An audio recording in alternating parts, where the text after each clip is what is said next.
Chat GPT क्या नहीं कर सकता।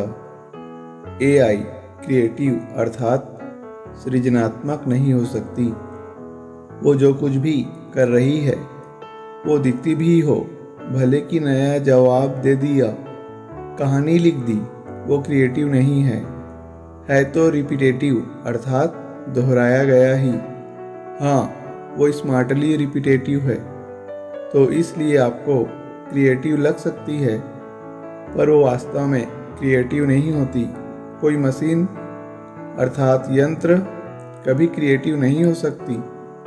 आज की बात नहीं, आज से 10,000 साल की बात भी बोल रहा हूँ। समझ पाना, साक्षी हो पाना, प्रेम हो पाना, करुण हो पाना न किसी मशीन के लिए संभव है, न एआई के लिए संभव है। किसी तरह की आर्टिफिशियलिटी अर्थात कृत्रिमता के लिए वो संभव नहीं है। मतलब समझ रहे हो? मनुष्यों में जितने आध्यात्मिक मूल्य होते हैं सिर्फ वही हैं जिनको मशीन कभी नहीं पकड़ सकती। मनुष्य जितने काम करते हैं मशीन सब करके दिखा देगी, तो मनुष्य के लिए क्या बचेगा फिर करने को? अध्यात्म तो वही है जो मशीन कभी नहीं कर सकती। ये तो अच्छी बात है ना, ये चैट जीपीटी वगैरह आ रहे हैं आपके लिए। अब ये चुनौती है, क्योंकि अगर अब आध्यात्मिक नहीं बनोगे तो तुमसे बेहतर तो मशीन है। न भूख लगती है उसको, न उसको मूड स्विंग्स होते हैं, न वो ये कहेगी कि अभी तो खाना खाया है, अभी सोना है थोड़ी देर को, उसको कुछ नहीं। तो इंसानों को रिडंडेंट बना रही है टेक्नोलॉजी अथवा तकनीक, और ये बहुत अच्छी बात है। रिडंडेंट माने गैर जरूरी, अनावश्यक। इंसानों को टेक्नोलॉजी अनावश्यक बना रही है, और ये बहुत अच्छी बात है। अब इंसान को मजबूर होकर कुछ ऐसा करना पड़ेगा जो मशीन नहीं कर सकती।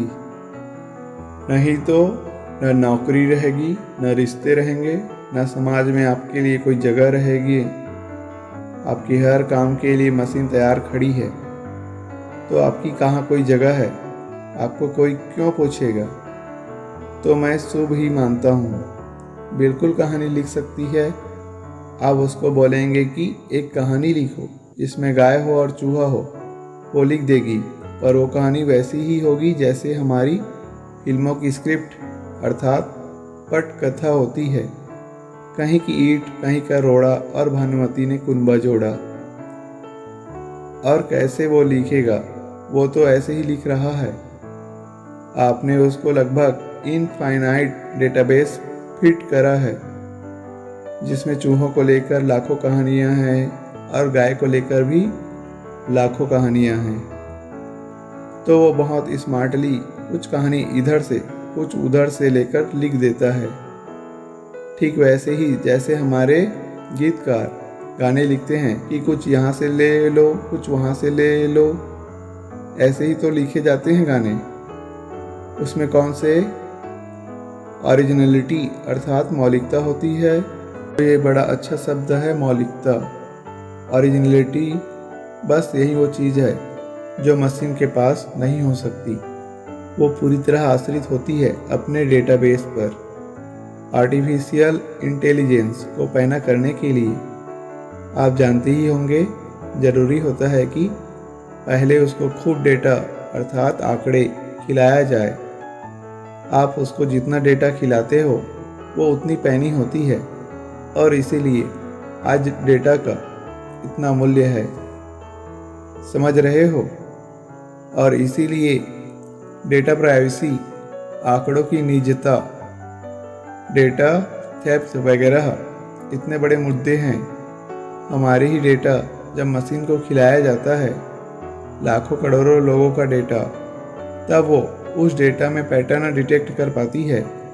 जितना ज़्यादा डेटा खिलाओगे उतनी शार्पली वो पैटर्न डिटेक्ट कर पाएगी, और वो डेटा रियल अर्थात वास्तविक होनी चाहिए, रियल डेटा।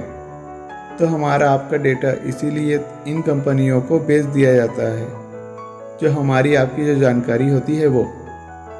और पश्चिम में तो प्राइवेसी अर्थात निजता एक बड़ा संवेदनशील मुद्दा है और वहाँ उसको लेकर उनके पास कड़े कानून भी हैं। भारत में प्राइवेसी जैसा कुछ होता ही नहीं।